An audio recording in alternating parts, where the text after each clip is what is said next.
지금 여러분께서는 YTN 해직기자 노정면이 진행하는 국민TV 라디오 노정면의 뉴스바를 듣고 계십니다. 가짜 특종이 판치는 언론 환경에서 진짜 특종의 의미를 함께 생각해보는 특종의 진수 시간입니다. 지난 14일 중앙일보의 종합편성 채널인 JTBC가 삼성의 노조 무력화 문건을 폭로해 큰 반향을 불러일으켰습니다. 미디어스 김한 기자와 함께 이 문제 짚어보도록 하겠습니다. 안녕하세요. 네, 안녕하세요. 자, 오늘 소개해 주실 특종 기사 구체적인 내용부터 정리해 볼까요? 예, 지난 14일 JTBC 뉴스9은 이제 손석희 앵커가 진행하는 뉴스인데요. 2012년 S그룹 노사전략이라는 삼성의 노조 무력화 문건을 입수해 단독 보도했습니다. 복수노조 허용 후 6개월 뒤에 만들어진 문건으로 알려져 있는데요. 노조가 없는 19개 계열사의 노조 설립 시 전 역량을 투입해 조기 와해에 주력하고 노조가 있는 8개사에서는 해산을 추진하라는 지침이 주요 내용입니다. 그래서 그동안 이제 논란이 됐던 삼성 내에 알바끼 노조나 이른바 어용 노조의 존재도 확인이 됐고요. 그리고 삼성이 창사 이래 이제 노조가 없는 회사 문화를 유지하고 있는데 그런 것들이 어떻게 유지가 되고 있는지 이른바 백가사전이라고 하는 이제 개인 사찰 이런 것까지 해서 아주 광범위한 삼성의 노조 와해 전략이 담겨져 있는 문건이 보도가 됐습니다. 네. JTBC는 모회사가 중앙일보고요. 또 중앙일보와 삼성은 특별한 관계 아니겠습니까? 네. 이런 보도가 어떻게 가능했을까요? 네, 그래서 이제 표면적으로는 JTBC의 삼성 정면 비판에 굉장히 호평이 나오고 있습니다. 그래서 손석희 사장 체제가 된 이후에 손석희 사장이 뉴스에 이제 정도를 가겠다 이런 이제 포부를 여러 차례 밝혔었는데요. 그런 차원의 반영이라고 봐야겠죠. 근데 이 보도가 나간 맥락들이 좀 있습니다. 저희가 취재를 해보니까 이 보도가 이제 애당초 손석희 사장 측에 의해서 발제가 됐는데 보도 아이템은 그냥 노동이라고만 표기를 한 채로 이제 국장회의나 이런 것들이 넘어갔다고 합니다. 그래서 사장이 책임을 지겠다라는 취지로 보도가 이제 노동 현안이다 이렇게만 이제 처음에 됐었고, 그리고 이제 이 보도 자체는 이제 심상정 의원실에서 입수한 문건인데 심상정 의원실이 여러 가지를 고려해서 JTBC를 선택하고 그 선택에 손석희 사장이 어쨌든 책임 있게 반응을 하면서 보도가 이루어졌다 이런 이제 평가들이 나오고 있습니다. 네, 의원실에서 언론사를 선택한 게 맞아요? 언론사 입장에서는 우리가 취재했다 하지 않을까요? 글쎄요. 이거는 근데 심상정 의원이 당일날 스튜디오도 출연을 했기 때문에 우리 심상정 의원이 출연을 해서 이 제보를 어떻게 받았다라는 경위까지도 밝혔었습니다. 그래서 삼성을 생각하는 양심 있는 시민에게 제보를 받았다라고 이제 스튜디오에서 발언을 했고요. 그리고 이제 그 양쪽을 제가 모두 취재를 해봤는데 심상정 의원실에서 애초에는 이제 진보 언론이라고 분류되는 삼성 문제에 이제 비판적인 보도를 해왔던 언론사들에게 이 작업을 같이 하려고 했었는데 그럴 경우에는 이제 파장이나 반향이 이렇게 갇혀버릴 걸 좀 우려해서 좀 파격적으로 가장 이제 말하자면 삼성과 우호적인 언론이라고 하는 JTBC를 선택해서 이렇게 작업이 진행된 것으로 이제 보입니다. 네, 파급 효과를 극대화하는 그런 이른바 전술적인 측면은 주요했던 것 같고요. 다만 김한 기자 말씀이 맞으면 이 JTBC 기자도 조금 면이 구겨지는 측면이 있고 또 심상정 의원실도 왜 종편에 이 문제를 던졌을까 설명을 했습니다만 좀 비판받을 소지도 있지 않을까 좀 우려가 돼서 질문을 드렸습니다. 어쨌든 간에 JTBC가 이전과는 출범 초기와는 다소 다르다. 손석희 효과 아니냐 이런 평가들이 있던데 평가가 구체적으로 어떻게 나오고 있습니까? 예, 일단 JTBC 내부에서는 이번 뉴스를 포함해서 손석희 사장이 앵커를 맡은 이후에 이른바 이제 심층적인 보도, 그다음에 이제 스튜디오에 직접 당사자를 출연시켜서 인터뷰를 진행하는 코너라든지 이런 것들에서 내부적인 반응 굉장히 좋은 것으로 이제 알고 있습니다. 그리고 이제 언론계 안팎의 평가에서도 저 포맷이 어느 정도까지 갈 수 있을지는 모르겠지만 일단 기대 이상이다 이런 평가들이 주로 나오고 있습니다. 그래서 거기는 이제 손석희 앵커가 단순히 앵커가 아니라 이제 보도 부문을 다 틀어쥐게 되면서 손석희 체제라고 이제 얘기를 흔히 할 수 있을 정도로 아이템 문제라든지 이제 보도의 마지막까지를 책임을 지는 체제에서 일반 평기자들이나 취재 일선에 있는 현장에 있는 기자들이 직접 이제 소통이 가능한 시스템이 되면서 상당히 이제 기존의 방송 뉴스 시스템의 경직성에서는 많이 탈피를 한 형태로 보도가 이루어지기 때문에 그 좋은 평가들이 나오고 있고요.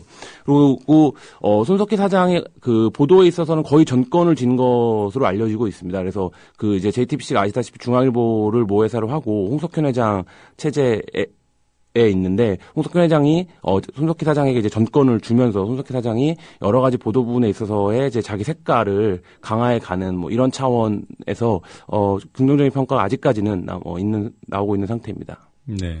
사실 지금 JTBC 9시 뉴스의 포맷이 제가 볼 때도 상당히 완성도가 있는 것 같아요. 그러나 그 포맷이 뭐 새로운 것은 아니죠. 그 스튜디오에 취재원들이 직접 출연하고 또는 중계차 연결하는 것들은 다른 종편들도 심지어 하고 있는 건데 문제는 내용 아니겠습니까? 네. 그런 부분에서 JTBC가 다른 뭐 채널 A나 TV조선과 구별되는 것만은 확실해 보이고요. 다만 이것이 지속성이 있는 것인가, 시스템적으로 보장이 되는 것인가에 대한 의구심은 여전한 것 같고, 그래서 평가는 조금 더 지나봐야 되지 않을까 싶으네요. 이번 보도와 관련해서 지금 말씀해 주신 것 이외에 다른 뒷얘기가 있습니까? 일단 그 삼성이 그 당일 보도가 나간 이후에 다음날 후속 보도를 편성한 것으로 했던 것으로 이제 추석 취재를 했던 것으로 제가 알고 있고 이제 정의당 측에서도 삼성 JTBC가 다음날 후속 보도를 할 거다라고 이제 얘기를 했었습니다. 근데 다음날 후속 보도가 나오지 않았거든요.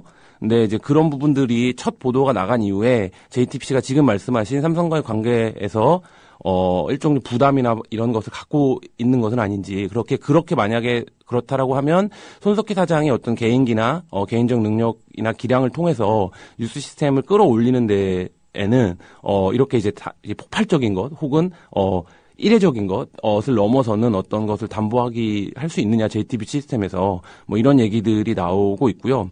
그 다음에 어쨌든 이 문제가 지속적으로 이제 제기가 돼야 되고 삼성 그 노조 문제에 관련해서 보도가 돼야 되는데 사실 이제 다른 언론들이 여기에 전혀 동참을 하지 않고 있습니다. 그래서 뭐 한겨레나 경향신문 같은 경우는 JTBC 보도 내용 일부 바뀌는 했지만 이게 이제 어쨌든 그 보도가 JTBC 보도로 나갔기 때문에 사실 이제 그 전술적 판단에서 그것이 얼마나 유효했는가, 지속성을 볼 때는. 그리고 이제 역시 조선일보라든지 동아일보, 심지어 이제 중앙일보도 지면에서 전혀 받지 않았거든요, 관련 내용을요. 뭐 그런 상황입니다.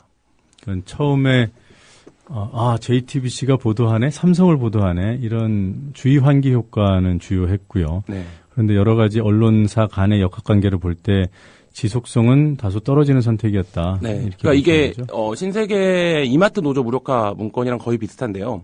근데 이게 내용적으로는 그렇습니다. 근데 이 당시에 이제 오마이뉴스가 이 문제를 지속적으로 보도를 끈질기게 했습니다. 그래서 사실 오마이뉴스가 보도를 한 이후에 다른 언론들이 합류를 하고 이러면서 이제 결국엔 신세계가 이렇게 사회적인 이 압력에 이렇게 하는 합의를 하는 물러서는 모습을 보였는데, 뭐 이 문제는 사실 이제 그거보다 더 집요하고 지속적인 보도가 필요할 텐데, 사실 JTBC가 말씀하신 대로 삼성을 보도했네, 이런 이제 사회적 환기 이외에 이 문제의 본질이라고 할 수 있는 것에 천착할 수 있는 언론인가, 뭐 이런 부분에 대해서는 보도가 나오고 지금 한 일주일이 지났는데 약간 회의적인 생각입니다. 네, 제가 볼 때도 JTBC가 보도했네라는 기사가 이 사안을 본질적으로 다룬 기사보다 오히려 더 많다는 느낌이 들 정도로 이 사안 자체에 대한 보도는 좀 많이 부족한 것 같아요.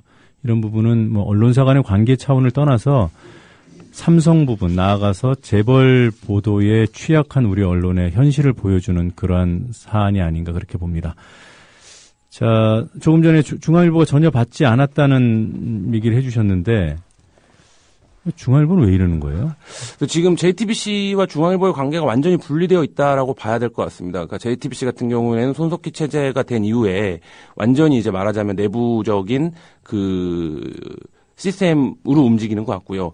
중앙일보 같은 경우는 여전히 뭐 삼성의 계열사로 지내온 세월이 워낙 길기 때문에 삼성 문제와 관련해서는 거의 보도를 하지 않는 이 편집. 아니 그러니까 그게 뭐 여러 번 반복됐기 때문에 이제 이것이 자연스럽게 사람들도 인식하는 경향이 있는데, 언론이면 아무리 자사와 관련된 내용이라 하더라도 뭐 비중은 모르겠어요. 보도는 해야죠. 네, 그렇죠. 예. 네, 뭐 말씀하신 대로 이게 한국 언론에서 굉장히 구조적으로 오랫동안 사람들이 의뢰 그러려니 하고 넘어가게 되는 문제인데 사실 이제 뭐 중앙뿐만 아니라 동아나 조선이나 이제 이런 기존의 언론들도 거의 받지 않았거든요. 그러니까 그 신문 중에서는 이른바 뭐 10대 일간지라고 하는데 그 경향 한겨레 한국일보를 제외하고는 거의 관련 내용을 받지를 아예 않았습니다. 그래서 여전히 이제 이게 뭐 삼성이 언론에 미치는 영향이라든지 언론이 삼성에게 가지는 부담이라든지 뭐 이런 거를 보여주는. 그리고 또 한 가지 재밌는 거는 그 KBS가 TV조선에 이제 그 단독 보도를 대대적으로 받아서 화제가 됐던 적이 있지 않습니까? 예. 근데 이 보도 같은 경우에는 사실 이제 KBS 내부에서도 그런 얘기들이 나왔습니다. 왜 이 보도는 안 받냐? 이것도 엄청난 뉴스 가치가 있는 보도인데. 근데 역시 KBS나 MBC나 SBS도 이 내용을 전혀 이제 받지 않았죠. 네. 그러니까 이런 상황이기 때문에 JTBC의 그 당일 보도가 뭐 후속 보도가 안 나왔다고 또 평가절하하기도 참 애매한 상황이에요. 네. 삼성이 여러 가지로 우리 언론에 좀 애매한 존재고 부담스러운 상황을 계속 반복되는 것 같습니다. 예. 여하튼 간에 이번 보도는 뭐 특종이면은 분명하고요. 그 특종 보도로서의 가치는 어느 정도나 됩니까? 예, 지금 뭐 얘기했던 것처럼 삼성이라고 하는 존재에 대한 보도 자체가, 비판적인 보도 자체가 우리 언론에게 굉장히 어려운 일인 것처럼 인식이 되고 있는 상황에서 이 보도가 갖는 의미는 굉장하다라고 봅니다. 그리고 이후에 이제 그 심상정 의원이나 야당 측에서는 이건희 회장이나 이주용 부회장을 국감 증인으로 채택하겠다. 뭐 이런 이제 움직임 로 가고 있고요. 그리고 삼성과 관련된 보도에 있어서 기존 언론들이 갖고 있는 막연한 두려움이라든지 불안감이라든지 이런 것들이 어찌되었건 손석희라고 하는 탁월한 개인이 돌파할 수 있는 문제였다라는 것도 한번 이제 현장에 있는 언론인들이 고민해 볼 필요가 있는 문제가 아닌가 뭐 이런 생각이 들고요.